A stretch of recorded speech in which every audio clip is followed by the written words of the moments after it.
ಓಂ ನಮಃ ಶಿವಾಯ. ಯೋಗಿನ ವಿಚಾರ, ನಮ್ಮ ಸನಾತನ ಶಕ್ತಿಯನ್ನು ನಾವು ಹೇಗೆ ಪಡೆದುಕೊಳ್ಳೋದು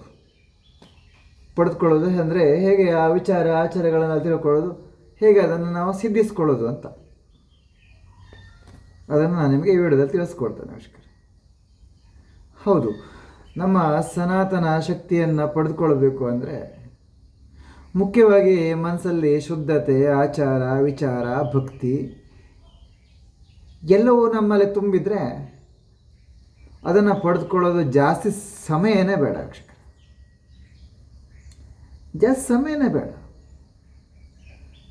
ಒಂದೇ ಒಂದು ನಾಮ ಸಾಕು. ಓಂ ನಮಃ ಶಿವಾಯ ಅಂದರೆ ಸಾಕು, ಅಲ್ಲಿ ಶಿವ ಪ್ರತ್ಯಕ್ಷ. ಓಂ ಶ್ರೀ ದುರ್ಗಾಯ ನಮಃ ಅಂದರೆ ಸಾಕು, ಅಲ್ಲಿ ದುರ್ಗಾದೇವರು ಪ್ರತ್ಯಕ್ಷ. ಎಲ್ಲಿ? ನಮ್ಮ ಮನಸ್ಸೊಳಗೆ ಕಣ್ರಿ, ಕಣ್ಣು ಮುಂದೆ ಅಲ್ಲ, ಮನಸ್ಸೊಳಗೆ ಬರ್ತದೆ. ಆಯಿತಾ? ವಿಚಾರಕ್ಕೆ ಬರ್ತೇನೆ. ಶುದ್ಧತೆ ಅಂದರೆ ಹೇಗೆ? ಶುದ್ಧತೆ ಅಂದರೆ ವೀಕ್ಷಕರೇ, ನೀವೇನು ಅಂದ್ಕೋಬೇಡಿ, ನಾವೊಂದು ದೇವರ ಆರಾಧನೆ ಮಾಡುವಾಗ ನಮ್ಮ ಬಾಯಿ ಸುಟ್ಟು ಹೋಗಿದ್ರೆ, ಅರ್ಥ ಆಯ್ತಾ? ನಮ್ಮ ಬಿಸಿ ಬಿಸಿ ಊಟ ಮಾಡ್ತೀವಲ್ಲ, ನಮ್ಮ ಬಾಯಿ ನಾಲಿಗೆ ಎಲ್ಲ ಸುಟ್ಟು ಹೋಗಿದ್ರೆ ನಮ್ಮ ಬಾಯಿ ಎಷ್ಟು ಕೆಟ್ಟ ವಾಸನೆ ಬರುತ್ತದೆ ಗೊತ್ತಾ? ಆ ಕೆಟ್ಟ ವಾಸನೆ ಬರುವ ಬಾಯಿಯಲ್ಲಿ ಓಂ ನಮಃ ಶಿವಾಯ, ಓಂ ಶ್ರೀ ದುರ್ಗಾಯ ನಮಃ ಅಂದರೆ ಅದು ದೇವರಿಗೆ ಎಷ್ಟು ನಮ್ಮ ಒಂದು ಶುದ್ಧತೆ ಮುಟ್ಟಿದಾಗಾಗ್ತದೆ. ಸ್ವಲ್ಪ ಯೋಚಿಸಿ. ಬಾಯಿಂದ ದುರ್ವಾಸನೆ ಬರುತ್ತದಲ್ಲ, ಗಬ್ಬು ವಾಸನೆ, ಅರ್ಥ ಆಯ್ತಾ? ನಿಮ್ಮ ಬಾಯಿ ನಮ್ಮ ಬಾಯಿ ಅಂತಲ್ಲ. ನಾನು ಬಿಸಿ ಬಿಸಿ ಊಟ ಮಾಡಿದರೆ ನನ್ನ ಬಾಯಿ ಕೂಡ ನಾಲಿಗೆ ಎಲ್ಲ ಸುಟ್ಟಿ ಹೋಗುತ್ತದೆ, ನನ್ನ ಬಾಯಿ ಹಲ್ಲು ಎಲ್ಲ ವಾಸನೆ ಬರುತ್ತದೆ, ಅರ್ಥ ಆಯ್ತಾ? ಅದಕ್ಕೆ ಶುದ್ಧತೆ ಅಂದರೆ ನಮ್ಮ ಬಾಯಿನೂ ಬಂತು, ಹೊಟ್ಟೆನೂ ಬಂತು, ಅರ್ಥ ಆಯ್ತಾ? ನಮ್ಮ ಹೊಟ್ಟೆ ಕೂಡ ಶುದ್ಧ ಇರಬೇಕು. ನಮ್ಮ ಹೊಟ್ಟೆ ಶುದ್ಧ ಇರಬೇಕಂದ್ರೆ ಒಂದಿನನೋ 2 ದಿನನೋ ನೀರು ಕುಡ್ಕೊಂಡೇ ಇರಬೇಕು, ಹೊಟ್ಟೆ ಕಾಲಿನ ಬಿಡಬೇಕು. ವಾರದಲ್ಲಿ 2 ದಿನ ಹೊಟ್ಟೆ ಕಾಲಿನ ಬಿಡಬೇಕು. ಆಗ ನಮ್ಮ ಹೊಟ್ಟೆ ಶುದ್ಧ ಆಗ್ತದೆ. ಒಳ್ಳೆ ಗಾಳಿ ಹೋಗಿ ಆ ಕೆಟ್ಟ ಕ್ರಿಮಿ ಕೀಟ ಗಬ್ಬು ವಾಸನೆ ಎಲ್ಲ ಹೊರಗಡೆ ಹಾಕುತ್ತದೆ, ಒಳ್ಳೆ ಗಾಳಿ, ಅರ್ಥ ಆಯ್ತಾ? ಹೀಗೆ ಈ ರೀತಿ ನಾವು ಶುದ್ಧವಾಗಿ ಇಟ್ಕೊಂಡು ನಮ್ಮ ದೇಹ, ನಮ್ಮ ಹೊಟ್ಟೆ, ನಮ್ಮ ಮನಸ್ಸು, ಒಂದೆರಡಲ್ಲ, ನಮ್ಮ ಮೈ, ದಿನಕ್ಕೆ 3 ಸಾರಿ ಸ್ನಾನ, ಇದನ್ನೆಲ್ಲ ನಾವು ಮಾಡಿಕೊಂಡು ಸನಾತನ ಶಕ್ತಿಯನ್ನು ಪಡೆದುಕೊಳ್ಬೋದು. ವೀಕ್ಷಕರೇ, ನಮ್ಮ ಸನಾತನ ಶಕ್ತಿಯನ್ನು ಪಡೆದುಕೊಳ್ಳೋದು ಅಂದರೆ ಇಷ್ಟೇ. ನಮ್ಮ ಬಾಯಿ, ಹೊಟ್ಟೆ, ಮೈ, ಮನಸ್ಸು, ನಮ್ಮ ಆಚಾರ, ವಿಚಾರ, ನಮ್ಮ ಗುರಿ, ಮುಖ್ಯವಾಗಿ ಏನು ಹೇಳಿ, ಮುಖ್ಯವಾಗಿ ನಮ್ಮ ಗುರಿ ಸರಿಯಾಗಿದ್ದರೆ ನಮ್ಮ ಸನಾತನ ಧರ್ಮದ ಶಕ್ತಿ ಇವತ್ತಿಗೂ ರೆಡಿ ಇದೆ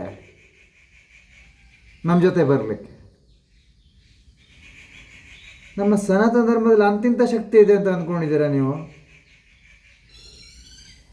ವೀಕ್ಷಕರೇ, ಹಿಂದಿನ ದಿನಗಳೆಲ್ಲ ಎಂತೆಂಥ ಮಹಾಯುದ್ಧಗಳು ನಡೆದಿತ್ತು ಗೊತ್ತಾ ನಿಮಗೆ? 1,000 ಜನ ಬಂದ್ರೂ ಒಂದೇ ಮನುಷ್ಯ ಅವ್ರನ್ನೆಲ್ಲ ವಧೆ ಮಾಡ್ತಾ ಇದ್ದ. ಒಂದೇ ಒಂದು ಮನುಷ್ಯ. ಅವನಿಗೆ ಆ ಬಲ ಬಂದಿದೆ ಅಂದರೆ ಆ ಸನಾತನ ಶಕ್ತಿ. ವೀಕ್ಷಕರೇ, ನಮ್ಮ ಸನಾತನ ದೇವರ, ಭಗವಂತನ ಶಿವಶಕ್ತಿ, ದೇವಿಶಕ್ತಿ, ಜಗನ್ಮಾತೆಯ ಶಕ್ತಿ ಪವಾಡ ಅಲ್ವ ಇದಲ್ಲ? 1,000 ಜನ ಯುದ್ಧಕ್ಕೆ ನಿಂತರೂ ಅವ ಎದೆ ತಟ್ಕೊಳ್ತಾ ಅವರನ್ನೆಲ್ಲ ಹೇಗೆ ವಧೆ ಮಾಡ್ತಾ ಇದ್ದ ಗೊತ್ತಾ? ಅದೇ ಥರ ಯುದ್ಧ ನಡೆದು ಇಲ್ಲಿ ಏನೆಲ್ಲ ಆಗಿದೆ ಅದು ನೀವು ತಿಳ್ಕೊಂಡಿದ್ದೀರಾ, ಓದಿದ್ದೀರಾ ಅಷ್ಟೇ ಅಲ್ವಾ? ಅದನ್ನು ನೀವು ತಪೋಶಕ್ತಿಯಿಂದ ಗ್ರಹಿಸ್ಬೋದು. ಇನ್ನೊಂದು ದಾರಿ ಇದೆ. ಅಲ್ಲಿ ಉಲ್ಲೇಖನ ಆಗಿರೋಕ್ಕಿಂತ ಹೆಚ್ಚು ನಾವು ತಪಸ್ಸಿ ತಿಳ್ಕೊಳ್ಬೋದು. ವೀಕ್ಷಕರೇ, ನಾವು ತಪಸ್ಸಿ ಕೂತ್ಕೊಂಡ್ರೆ ಇಲ್ಲಿ ಯಾವ ರೀತಿ ಯುದ್ಧ ಆಗಿದೆ, ಯಾವ ರೀತಿ ವಧೆ ಮಾಡ್ತಾಯಿದ್ರು, ಯಾವ ರೀತಿ ಜನಗಳನ್ನು, ದುಷ್ಟರನ್ನು ವಧೆ ಮಾಡಿದ್ರು ಆಗಿದ್ದ ದಿನಗಳಲ್ಲಿ ಎಲ್ಲ ನಮಗೆ ಗೊತ್ತಾಗ್ತದೆ. ವೀಕ್ಷಕರೇ, ಅದಾಯ್ತು ತಪೋಲೋಕ. ಈ ಉಲ್ಲೇಖನ ಮಾಡಿದ್ದು ಕೂಡ ಋಷಿಗಳು ತಪೋಲೋಕದಲ್ಲಿದ್ದೇ ಮೌನವಾಗಿ ಋಷಿಗಳು ತಪೋಲೋಕದಲ್ಲಿದ್ದು ಎಲ್ಲ ಉಲ್ಲೇಖನ ಮಾಡಿದ್ದಾರೆ. ಋಷಿಗಳ ಉಲ್ಲೇಖನ ಅಂತಿಂಥವರೆಲ್ಲ ಅವರು ಋಷಿ ಮುನಿಗಳು. ಗೊತ್ತಾಯ್ತು?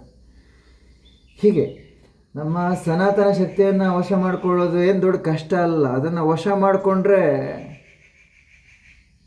ನಮಗೆ ಇಲ್ಲಿ ಯಾವ ನಷ್ಟವೂ ಇಲ್ಲ, ಯಾವ ಕಷ್ಟವೂ ಇಲ್ಲ, ಏನೂ ಇಲ್ಲ. ಬೇರೆಯವ್ರ ಕಷ್ಟನೂ ಕಳಿಬೋದು, ನಮ್ಮ ಕಷ್ಟ ಕಳ್ಕೊಂಡು. ಮತ್ತೆ ಆಗ್ತಾಡ ಆಚಾರ ವಿಚಾರ ಶುದ್ಧವಾಗಿದ್ದು ನಮ್ಮ ಸನಾತನ ಧರ್ಮವನ್ನು ಉಳಿಸ್ಕೊಂಡು ಬೆಳೆಸ್ಕೊಂಡು ನನ್ನ ಸನಾತನ ಧರ್ಮ ಶಕ್ತಿಯನ್ನು ವಶ ಮಾಡಿಕೊಳ್ಳುವಂತಹ ಕೆಲಸವನ್ನು ಶುರು ಮಾಡಿ. ಅದು ಕೆಲಸ ಅಲ್ಲ, ಕರ್ತವ್ಯ. ನಮ್ಮ ಸನಾತನ ಶಕ್ತಿಯನ್ನು ಉಳಿಸ್ಕೊಂಡು ಬೆಳೆಸ್ಕೊಂಡು ಹೋಗೋದು ನಮ್ಮ ಕರ್ತವ್ಯ. ಮತ್ತೆ ಆಗ್ತಾಡ ನಮ್ಮ ಸನಾತನ ಧರ್ಮದವರು ಶುರು ಮಾಡಿ. ಓಂ ನಮಃ ಶಿವಾಯ. ಶ್ರೀ ದುರ್ಗಾಯ ನಮಃ ಶಿವಾಯ.